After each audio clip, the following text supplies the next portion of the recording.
کوئی نماز نہیں پڑھی، کوئی عبادت نہیں کی، جہاد میں چلے گئے شہید ہو گئے، مگر کوئی تابعی یا غیر صحابی وہ کتنی بھی عبادت کر لے تو اس ایک صحابی کے رتبے کو بھی نہیں پا سکتا۔ وجہ کیا ہے کہ جس نے ایمان کی حالت میں اپنے سر کی آنکھوں سے صورت مصطفیٰ کو دیکھا، تو جب صورت سے تعلق بنتا ہے تو وہ صحابی بنتا ہے۔ فقط سیرت کی بات تو کرنے والے بہت ہیں، مگر جو عاشق رسول ہیں، جو آقا کے دیوانے ہیں، وہ صورت کی بات کرتے ہیں۔ اور یہ جو میلاد ہے یہ بھی صورت کا ہی منایا جاتا ہے۔ تو جب تک تعلق صورت سے نہیں بنتا اس وقت تک یہ سیرت بھی ان کو فائدہ نہیں پہنچا سکتی، کیونکہ ہمارا ایمان ہے کہ یہ قرآن سارے کا سارا حضور کی نعت ہے، حضور کی تعریف ہے، حضور کی شان بیان کی ہے اللہ تعالیٰ نے، حضور کی محفل میں بیٹھنے کے آداب بتائے ہیں، حضور کی محفل میں گفتگو کے آداب بتائے ہیں۔ تو جب تک تعلق صورت سے نہیں جڑے گا اس وقت تک قرآن کی سمجھ نہیں آئے گی، کیونکہ حضور کی ذات سامنے ہوگی، حضور سے تعلق قائم ہوگا، تبھی تو قرآن کی سمجھ آئے گی کہ اللہ تعالیٰ قرآن میں ہمیں کیا سمجھانا چاہتا ہے۔ تو اگر ہم کائنات کے اندر غور کریں تو کائنات کا ذرہ ذرہ جو ہے ہمیں اللہ کی شان بیان کرتا ہوا ملتا ہے۔ یہ کائنات میں ساری اس کی نشانیاں ہیں۔ ارشاد باری تعالیٰ ہے ربنا ما خلقت ھذا باطلا، کہ اے ہمارے رب تو نے یہ سب کچھ بیکار میں فضول میں پیدا نہیں کیا۔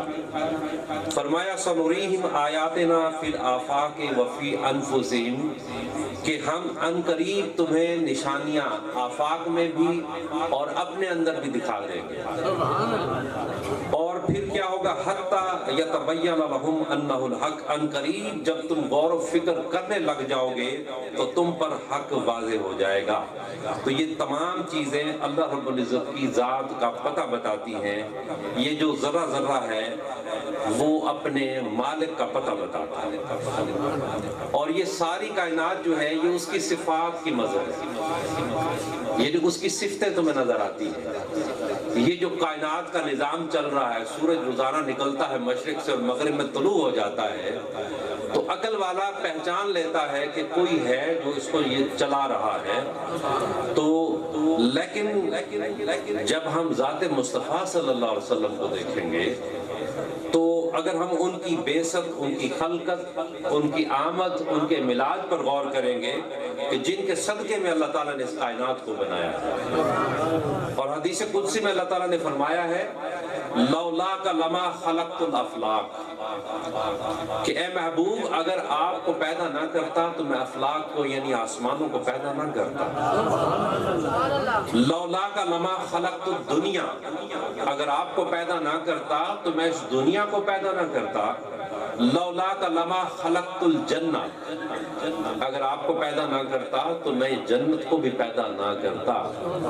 لولاک لما خلقت الآفاق، اگر آپ کو پیدا نہ کرتا تو میں آفاق کو پیدا نہ کرتا۔ تو یہ کائنات مارد وجود میں آئی ہے صدقہ محمد صلی اللہ علیہ وسلم۔ تو اس محبوب کا عالم کیا ہوگا جس کے صدقے میں یہ کائنات بنی ہے۔ تو علامہ اقبال اپنے ایک شعر میں لکھتے ہیں کہ خیمہ افلاق کا استادہ اسی نام سے ہے، نبض ہستی تپش آمادہ اسی نام سے ہے۔ یہ جو نیلے رنگ کا آسمان تمہیں تنا ہوا نظر آ رہا ہے تو یہ اس میں محمد کی برکت سے کھڑا ہے، یعنی یہ آسمان اگر کھڑا ہے تو یہ نام محمد کی برکت سے کھڑا ہے۔ نبض ہستی تپش آمادہ اسی نام سے ہے۔ ہماری نبضوں میں، ہماری رگوں میں جو لہو دوڑ رہا ہے یا یہ ہماری سانسیں چل رہی ہیں، یہ ہمارے اندر جو زندگی کی حرارت موجود ہے، یہ بھی محمد صلی اللہ علیہ وسلم کے نام کی برکت سے ہے۔ اور لکھتے ہیں کہ ہو یا نہ پھول تو بلبل کا ترنم بھی نہ ہو، چمن دہر میں کلیوں کا تبسم بھی نہ ہو، تو یہ جو بلبل جو چہچہا رہی ہے، یہ جو اس کا ترنم ہے، یہ بھی اسم محمد کی برکت سے ہے، اور کلیوں میں جو پھولوں میں جو خوشبو ہے، یہ بھی نام محمد کی برکت سے ہے۔ اور اللہ تعالیٰ نے ایک اور حدیث قدسی میں حضرت موسیٰ علیہ السلام سے جب کلام فرمایا تو فرمایا کہ لولا محمد و امتہ لما خلقت الجنہ ولا النار، کہ اگر محمد صلی اللہ علیہ وسلم اور ان کی امت کو نہ بناتا تو نہ میں یہ جنت پیدا کرتا، نہ میں جہنم کو بناتا۔ ولا الشمس ولا القمر، نہ یہ سورج ہوتا نہ یہ چاند ہوتا، ولا اللیل ولا النہار، نہ یہ رات ہوتی نہ یہ دن ہوتا، ولا ملکا مقربا، اور کوئی مقرب فرشتہ بھی نہ ہوتا، ولا نبی مرسلا، اور کوئی نبی اور کوئی رسول بھی نہ ہوتا، ولا ایاکا، اے موسیٰ تو بھی نہ ہوتا۔ یہ جو آج تو میرے سامنے کھڑا ہے اور تجھے شرف ہم کلامی نصیب کیا ہے، تو یہ بھی صدقہ ہے محمد اور اس کی امت کا۔ آخر کیا وجہ تھی کہ انبیاء کرام یہ خواہش ظاہر کرتے تھے اور یہ عرض کرتے کہ اے مالک ملک، یہ نبوت بھی لے لے، یہ رسالت بھی لے لے، اور ہمیں ان کی امت میں شامل فرما لے۔ تو وجہ کیا تھی اس میں؟ فرمایا کہ اگر میرا محبوب اور اس کی امت نہ ہوتی تو میں یہ کچھ بھی نہ بناتا، اور یہاں تک فرمایا کہ لولا کا لما اظہرت الربوبیہ، اپنا رب ہونا بھی ظاہر نہ کرتا۔ اور علامہ زرقانی مواہب الدنیا میں لکھتے ہیں کہ جب اللہ رب العزت کا ارادہ بنا کہ میں اتنا حسین و جمیل ہوں اور کوئی اس کا مظاہرہ کرنے والا ہو، تو پھر اللہ تعالیٰ نے کیا کیا؟ فرمایا کہ لما تعلقت ارادت الحق بے ایجاد ہی و خلق ہی و تقدیر رزق ہی، کہ جب اللہ نے ارادہ بنا لیا کہ اپنی مخلوق کو بنانے کا، ان کے رزق اور ان کی تقدیر کو تخلیق کرنے کا، تو فرمایا ابرز الحقیقت المحمدیہ، تو اللہ نے حقیقت محمدیہ کو تخلیق فرمایا، کیونکہ آقا صلی اللہ علیہ وسلم نے فرمایا کہ اول ما خلق اللہ نوری، سب سے پہلے اللہ نے میرے نور کو تخلیق کیا ہے۔ انا من نور اللہ تعالی وکل خلائق من نوری، کہ میں اللہ کے نور سے بنا ہوں اور تمام مخلوقات کو میرے نور سے پیدا کیا گیا ہے۔ فرمایا کہ پھر اسے کہاں رکھا؟ جب حقیقت محمدیہ کو پیدا فرمایا تو اسے کہاں رکھا؟ فرمایا کہ من الانوار الصمدیہ، کہ اپنی صمدیت کے انوار سے اس کو رنگ دیا۔ پھر فرمایا کہ آنا تو تھا آخر میں، ان کو رکھا کہاں؟ کہ اپنی صمدیت کے انوار میں رکھا۔ فی الحضرت الاحدیہ، اس حقیقت محمدیہ کو اور رنگ چڑھانے کے لیے اللہ نے اسے الوہیت کے پردوں میں لپیٹ کر رکھ دیا۔ آگے لکھا روز بہان بکلی شیرازی رحمۃ اللہ علیہ تفسیر عرائس البیان میں لکھتے ہیں فَدَلَّقَ بِرُعْيَةِ الْقُدْسِ وَالْجَوَاهِرِ الْقُدْسِ، کہ پھر اللہ تعالیٰ نے رؤیت قدسی اور جوہر قدسی بھی اپنے محبوب کو عطا کیا جو کسی اور کو عطا نہیں کیا۔ آگے لکھا کہ میں نے جمال بھی آپ کو عطا کیا اور میں نے جمال بھی آپ کو عطا کیا۔ اے محبوب، چونکہ آپ میری الوہیت کے پردوں میں ہیں تو کوئی فیض باقی نہ رہ جائے، کہ وہ جو چہرہ مصطفیٰ دیکھ لے گا وہ میرا جمال دیکھ لے گا، وہ میرا جلال دیکھ لے گا۔ تو جو مجھے دیکھنا چاہے وہ تجھے دیکھ لے گا۔ اور آقا صلی اللہ علیہ وسلم نے فرمایا کہ انی مرۃ جمال الرحمن من رعانی فقد رأى الحق، کہ میں رحمان کے جمال کا آئینہ ہوں، شیشہ ہوں، جس نے مجھے دیکھا اس نے حق کو دیکھا۔ جب حضور کے عاشق، حضور کے غلام حضرت ابو ہریرہ رضی اللہ تعالیٰ نے یہ سنا تو جا کر مدینے کی گلیوں میں نعرے لگانا شروع کر دیا۔ کیا کہنے لگا؟ رأیت ربی فی سقاق المدینہ، میں نے مدینے کی گلیوں میں رب کا جلوہ دیکھا۔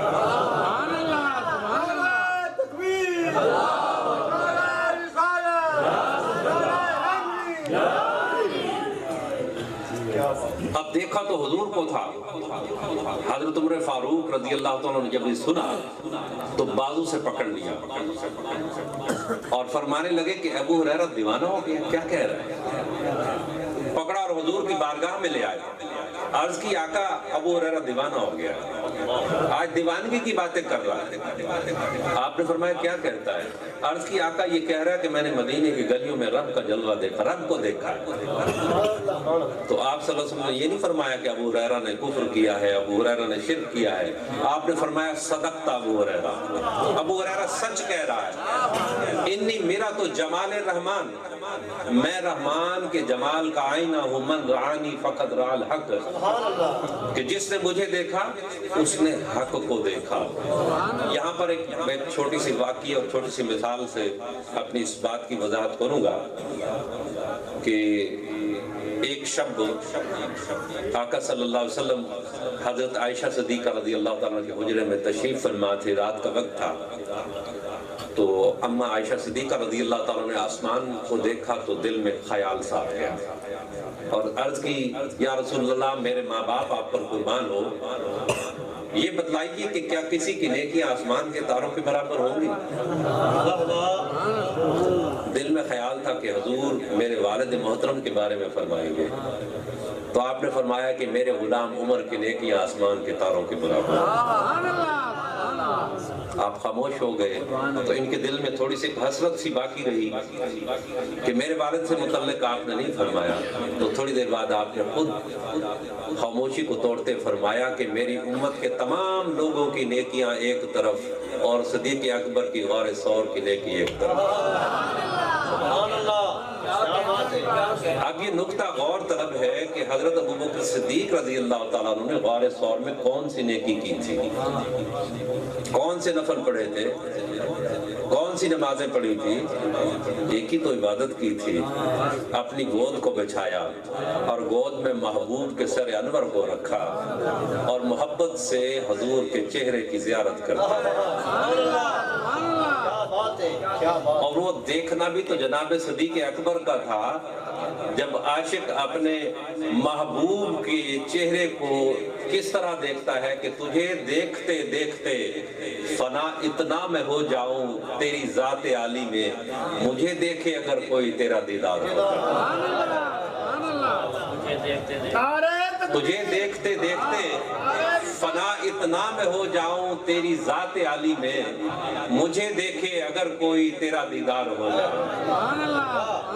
اور جب صدیق اکبر غار سے باہر آتے ہیں تو صدیق اکبر کا اپنا رنگ چلا گیا تھا اور حضور کا رنگ آ چکا تھا. اب جب مدینہ کے قریب پہنچے تو لوگوں کو پہچاننے میں دقت ہوئی. لوگوں نے چاہا کہ حضرت ابوبکر صدیق کے دست بوسی کرے تو آپ نے فوراً چادر اٹھائی اور حضور کے اوپر تان کر کھڑے ہو جائے تاکہ لوگوں کو پتہ چلے کہ آقا یہ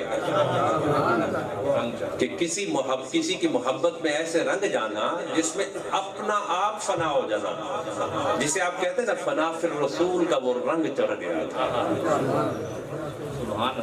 جب ایک سالک کو کے اوپر اپنے مرشد کا رنگ چڑھتا ہے نا تو ہم ایک مثال دیکھتے ہیں کہ جب اس کو دیکھیں تو اس میں مرشد کی تصویر نظر آتی ہے کہ اس کا چلنا پھرنا اٹھنا بیٹھنا لباس گفتار سب چیز میں وہ مرشد کی جھلک نظر آ رہی ہوتی ہے. تو صدیق اکبر رضی اللہ تعالیٰ عنہ پر آقا صلی اللہ علیہ وسلم کا رنگ چڑھ گیا. اور عرصہ کتنا گزارا تھا, 3 دن یا 3 راتیں تھیں. وہ 3 دن اور 3 راتوں کی صحبت کا یہ اثر ہوا. اب یہ بتائیے کہ معراج کی شب میرے آقا نے کس کے پاس وہ رات گزاری تھی, اور وہ رات کتنے عرصے کی تھی, 18 برس کی وہ رات تھی. جب کائنات کا سارا نظام رک گیا اور آقا نے کس کے چہرے کو دیکھا تھا اور کس انداز میں کس طرح سے دیکھا تھا. قرآن کیا فرماتا ہے, ما زاغ البصر وما طغى, کہ حضور نے آنکھ بھی نہیں جھپکی. اب جب حضور واپس آئے ہوں گے تو حضور کے چہرے پر کس کا رنگ ہوگا. وہ شاید لکھا ہے کہ آج کی شب میں تجھے دیکھ لوں تو مجھے دیکھ لے، اب جو تجھے دیکھ لے وہ مجھے دیکھ لے، دیکھنے کا مزہ آج کی رات ہے۔ تو تبھی تو حضور نے اعلان فرمایا کہ انی میرا تو جمال الرحمن، کہ میں رحمان کا جمال کا آئینہ ہوں، من رآنی فقد رأى الحق، جس نے مجھے دیکھا اس نے حق کو دیکھا۔ جب حضرت موسیٰ علیہ السلام نے یہ عرض کی رب ارنی انظر الیک، اے میرے رب میں تجھے دیکھنا چاہتا ہوں، جس محبوب کی، جس مالک کی آواز اتنی خوبصورت ہے تو وہ خود کتنا خوبصورت ہوگا۔ تو دل میں ایک حسرت، ایک چاہت، عشق کی آگ نے انگڑائی لی اور عرض کی رب ارنی انظر الیک، اے میرے رب میں تجھے دیکھنا چاہتا ہوں۔ جواب آیا لن ترانی، اے موسیٰ تو نہیں دیکھ سکتا۔ لیکن پھر عشق نے تقاضا کیا، نہیں بیٹھ سکے، پھر عرض کی، 9 بار عرض کی، 9 بار یہی جواب آیا۔ پھر اللہ تعالیٰ نے جب دیکھا کہ اب عشق کی آگ بہت بھڑک چکی ہے تو اللہ نے فرمایا کہ میں اپنی تجلی کوہ طور پر کرتا ہوں، اس کے لیے چند شرائط، وہ سارا ڈیٹیل قرآن پاک کی آیات میں موجود ہے۔ تو جب اللہ تعالیٰ نے اپنی تجلی فرمائی، کوہ طور جل گیا، موسیٰ علیہ السلام بے ہوش ہو گئے، اور جب ہوش میں آئے تو پہلے تو معافی مانگی، اے میرے رب میں معافی چاہتا ہوں کہ جس چیز کا میں متحمل نہ تھا میں نے وہ سوال کیا، لیکن حسرت پھر بھی تھی، مالک کیا کوئی ایسا ہے جو تجھے دیکھ سکے؟ اللہ نے فرمایا ہاں میرا محبوب اور اس کی امت دیکھے۔ تو وہاں پر عرض کرتے ہیں مالک یہ نبوت بھی لے لے، یہ رسالت بھی لے لے، مجھے بھی ان کا امتی بنا دے۔ نے اس نقطے کو یہ تشریح کی ہے، اس کی وضاحت کی ہے کہ اللہ نے فرمایا ہے موسیٰ براہ راست تو مجھے کوئی نہیں دیکھ سکتا۔ جیسے آپ سورج کو دیکھنا چاہیں یا آسمان پہ ہمارے سامنے روز نکلتا ہے، مگر کسی کی آنکھ میں یہ طاقت ہے اسے ذرا دیکھ سکے، پھر بھی دیکھنا چاہتے ہیں تو کوئی شیشہ رکھے وہ کیا کرے گا؟ اس کی پاور کو ہماری آنکھ کی، ہماری بصارت کی استطاعت کے مطابق کم کر کے ہمیں دکھائے گا تو پھر ہم دیکھ سکتے ہیں۔ تو اللہ نے فرمایا موسیٰ میں نے اپنا آئینہ تو بھیجا نہیں ہے، کیا بات ہے، کیا بات ہے۔ اگر مجھے دیکھنا چاہتا ہے تو پھر تمہیں میرے آئینے کا انتظار کرنا پڑے گا۔ پھر آقا تشریف لے آئے، معراج کی شب جب اللہ سے ملاقات کے بعد، کس سے ملاقات ہو رہی ہے؟ موسیٰ علیہ السلام سے۔ بہانہ کیا بن رہا ہے؟ 50 نمازیں، یہ تو بہانہ تھا کسی کو دیدار کرانا تھا۔ کیا بات ہے۔ آقا صلی اللہ علیہ وسلم سے ملاقات ہوتی ہے تو عرض کرتے ہیں یا رسول اللہ اپنی امت کے لیے کیا تحفہ لائے ہیں؟ آپ نے فرمایا کہ 50 نمازیں۔ عرض کی یا رسول اللہ میں جانتا ہوں میری امت نہیں پڑھتی تھی، جائیے کم کرا کے لائیے۔ آپ تشریف لے جاتے ہیں، 5 کم ہو جاتی ہیں، 45 نمازیں آ گئیں۔ پھر عرض کی آقا اب بھی زیادہ ہے، پھر جائیے کم کرا کے لائیے، 40 ہو گئی۔ یہ 9 بار آتے رہے، 5 کر کے کم ہوتی رہی۔ تو جب اللہ نے پڑھانی 5 دی تو 50 دی کیوں؟ اگر کم ہی کرنی تھی تو 45 کم کر دیتا، یہ 5 کیوں کم کر رہا تھا؟ تو 9 بار موسیٰ نے عرض کی تھی رب ارنی انظر الیک، تو 9 بار اس کا جواب آیا کہ میرا آئینہ تیرے سامنے دیکھ لے۔ تو صورت مصطفیٰ میں دیدار خدا کرتے رہے، تو وہ آئینہ ہمارے پاس موجود ہے، کیونکہ آپ صلی اللہ علیہ وسلم کا مثال ظاہری لوگ اس کے بارے میں جو بھی عقیدہ رکھتے ہوں، مگر ہمارا عقیدہ یہ ہے کہ آپ صلی اللہ علیہ وسلم حیات ہیں اور آپ کائنات کی جان ہیں، اور جان ہے تو جہان ہے۔ اور جب آپ صلی اللہ علیہ وسلم اس کائنات سے معراج کے لیے تشریف لے گئے تھے تو کائنات کی کیا حالت تھی اس وقت؟ رک گئی تھی نا، ہوا رک گئی تھی، زمین رک گئی تھی، ہر چیز اپنی جگہ پر رک گئی تھی، وقت بھی تھم گیا تھا۔ کیا آج رک گئی ہے یا چل رہی ہے؟ تو کیا جان کے بغیر چل رہی ہے؟ تو جس آقا صلی اللہ علیہ وسلم کا ہم میلاد منا رہے ہیں، وہ ایک شعر میرے نظروں کے سامنے آ گیا اس حوالے سے کہ محمد محمد پکیندے گزر گئی، محمد محمد پکیندے گزر گئی، احد نال احمد ملیندے گزر گئی، خدا کو ڈٹھو سے محمد دے اولے، محمد کو دے دے لکھیندے گزر گئی۔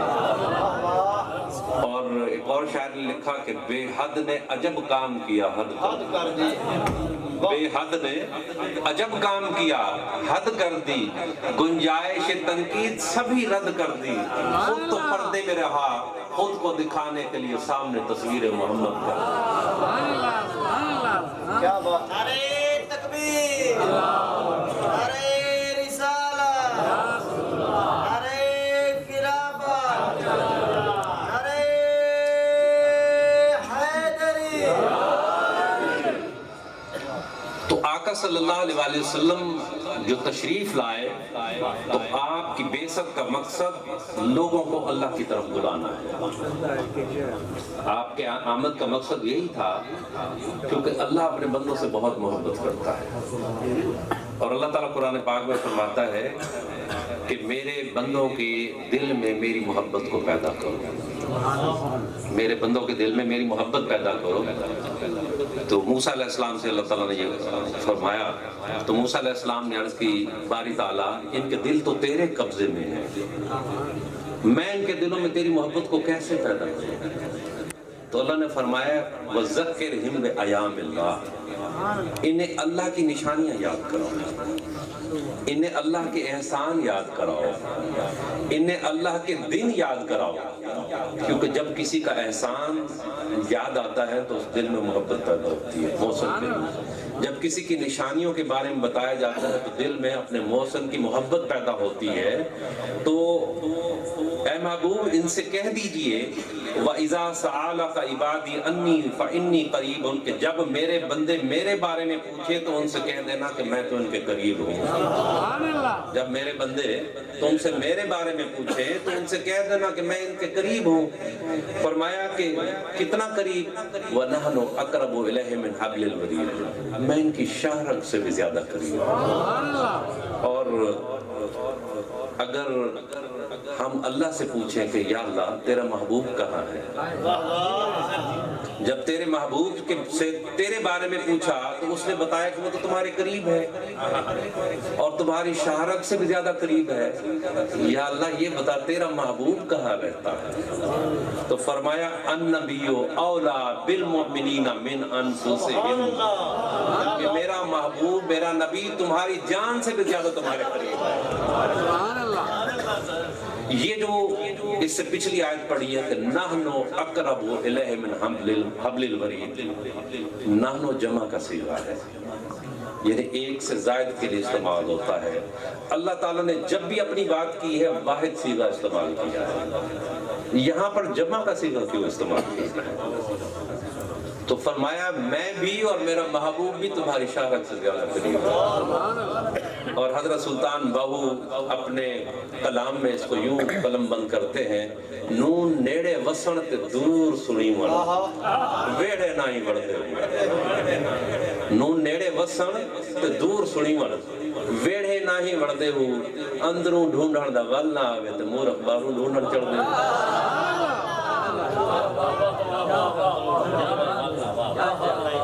اندروں ڈھونڈن دا ول نہ آوے تو مورخ باہروں ڈھونڈن چڑھ دے ہو، دل کر سائیکل شیشے وانگو حضرت باہو تا دور تھیمن کل پڑھ دے ہو۔ تو اس دل کے آئینے کو صاف کر، اللہ بھی یہی رہتا ہے اور اللہ کا محبوب بھی یہی رہتا ہے۔ اور وہ علامہ اقبال کا شعر بھی ہے کہ تو نے عرش پہ بٹھا رکھا ہے واعظ، تو نے عرش پہ بٹھا رکھا ہے واعظ، وہ خدا ہی کیا جو بندوں سے اعتراض کرے؟ وہ کیسا خدا ہے جو بندوں سے دور رہتا ہے؟ بھئی وہ تو تمہارے نزدیک رہتا ہے مگر تم نے اس کو کبھی نزدیک نہیں جانا۔ تو جب بھی اسے پکارتا ہے تو وہ کیا کہتا ہے؟ لبیک یا عبدی، ہے میرے بندے میں حاضر ہوں۔ تو اللہ ٹوٹے ہوئے دلوں میں رہتا ہے۔ اور علامہ اقبال کا شعر ہے کہ تو بچا بچا کے نہ رکھ اسے، تیرا آئینہ ہے وہ آئینہ، جو شکستہ ہو تو ہے ہے عزیز تر نگاہ آئینہ ساز میں، کہ یہ جو تیرے دل کا آئینہ ہے اسے بچا بچا کے نہ رکھ، اسے ٹوٹنے دے۔ جب یہ ٹوٹتا ہے تو بنانے والے کی نگاہ میں اس کی قدر و منزلت میں اضافہ ہو جاتا ہے۔ تو اللہ ٹوٹے ہوئے دلوں میں رہتا ہے۔ کیوں؟ یہ جو دل ہے یہ اللہ اور اس کی رسول کی محبت کے لیے ہی بنایا گیا ہے، مگر اس میں دنیا کی محبت سمائی ہے، دنیا، اہل و عیال، مال و دولت کی محبت سمائی ہے، تو پھر اس میں اللہ کی محبت کی جگہ تو نہیں بنتی۔ تو جب دنیا والے دل توڑتے ہیں، جب کوئی مصیبت آتی ہے، پریشانی آتی ہے، کہیں سے دکھ ملتا ہے، تو کون یاد آتا ہے؟ اللہ ہی تو یاد آتا ہے۔ تو یہ دکھ، یہ پریشانی، یہ مصیبت نعمت ہے ہمارے لیے۔ اگر یہ دکھ نہ ہوتے خوشی کس کام کی تھی؟ یہ دکھ ہی تو ہے جو اس کے قریب کر دیتے ہیں۔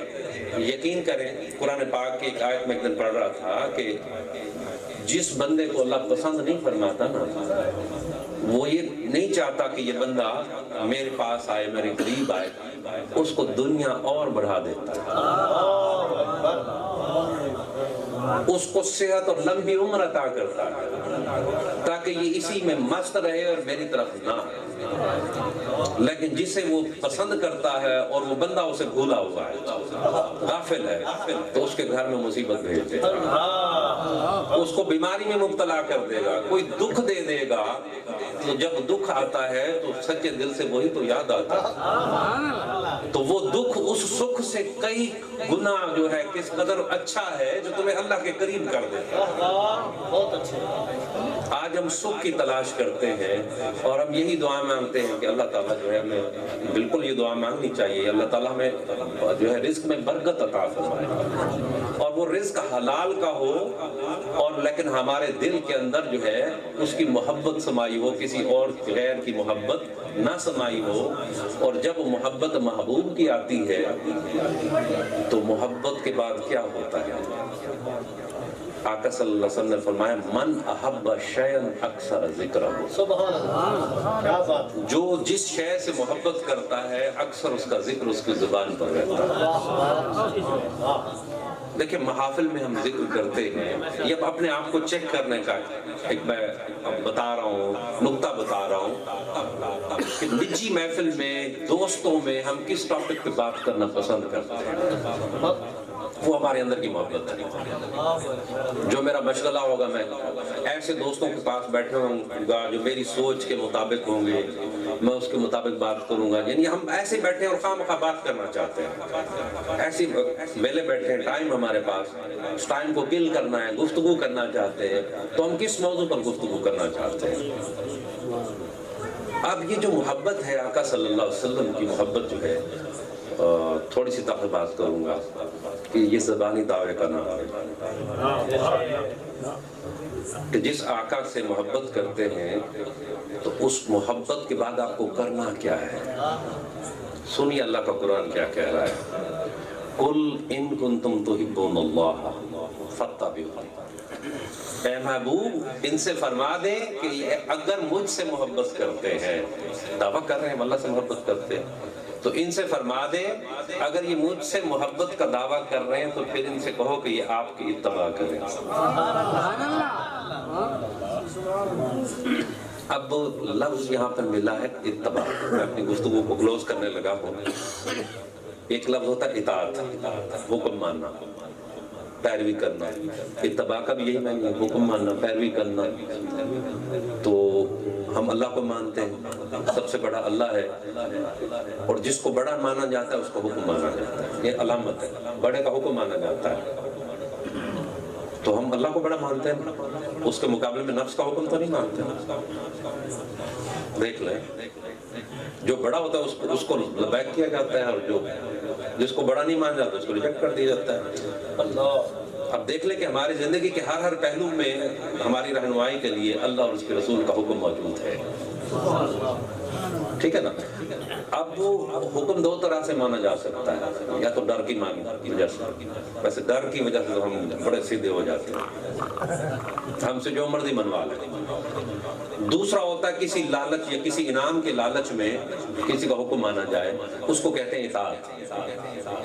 افسر کی اطاعت کی جاتی ہے، استاد کی اطاعت کی جاتی ہے، والدین کی اطاعت کی جاتی ہے، دونوں پہلو ہیں، فائدہ بھی ہے، نہ مانے تو ڈر بھی ہے، نقصان بھی ہے۔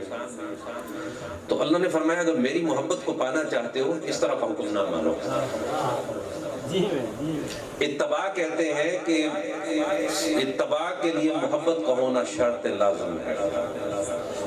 جب کسی سے محبت ہو جاتی ہے نا تو پھر اس کی اداؤں پہ پیار آ جاتا ہے، پھر اس کی ہر ادا کو اپنایا جاتا ہے، یہ نہیں دیکھا جاتا اس میں ثواب ہے یا نہیں۔ اب صحابہ کرام کی جو کیفیت تھی، آپ وضو فرما رہے ہیں، آپ نے کئی دفعہ علماء کرام سے یہ واقعہ سنا ہے، تو کسی قرآن کی آیت یا کسی حدیث میں یہ حکم نہیں تھا کہ حضور کے وضو کے پانی کو زمین پر نہیں گرنے دینا۔ یہ کہاں سے سیکھا تھا؟ محبت خود بخود سکھا دیتی۔ حضور وضو فرما رہے ہیں، پانی نیچے گرتا ہے، ایک صحابی آگے بڑھتا ہے، اپنے ہاتھوں میں لے آتا ہے۔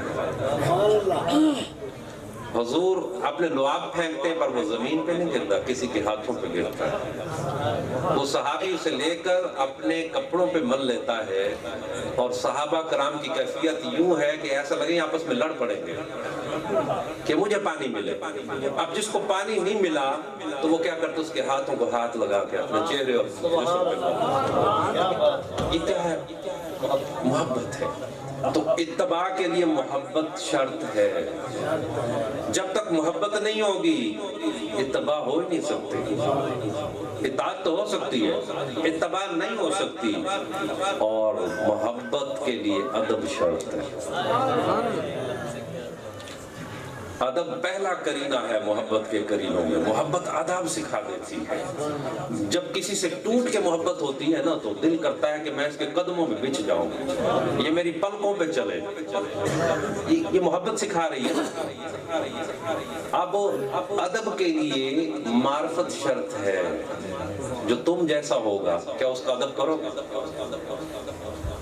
جیسے آپس میں بیٹھتے ہیں، ہمارا ہم جولی ہے، ہمارا ہم عمر ہے، ہم اس کے ساتھ بڑے فرینک ہیں، بات کرتے ہوئے ادب کا لحاظ نہیں کرتے۔ جب تک حضور کے مقام کی معرفت نصیب نہیں ہوگی کہو گے ہم جیسا ہے۔ یہ انا بشر مثلکم، یہ تو اللہ نے ایک آپ کو مثال دے کر بنایا کہ میں نے آپ کو جو ہے انسانوں کی صورت میں بنا کے بھیجا ہے، پر یہ آپ کی حقیقت تو نہیں ہے۔ یہ تو جب تک حضور کے مقام کی معرفت اور آگاہی نہیں ہوگی اس وقت تک ادب نہیں آئے گا، اور جب تک ادب نہیں آئے گا اس وقت تک محبت نہیں ہوگی، اور جب تک محبت نہیں ہوگی آقا صلی اللہ علیہ وسلم کی اس وقت تک اللہ کی محبت کو نہیں پایا جا سکتا۔ تو اللہ تبارک و تعالیٰ سے دعا ہے کہ ہمیں صحیح معنوں میں آقا صلی اللہ علیہ وسلم کی غلامی اختیار کرنے کی توفیق عطا فرمائے، آپ کی سچی اور سچی محبت عطا فرمائے۔ وآخر دعوانا الحمدللہ رب العالمین۔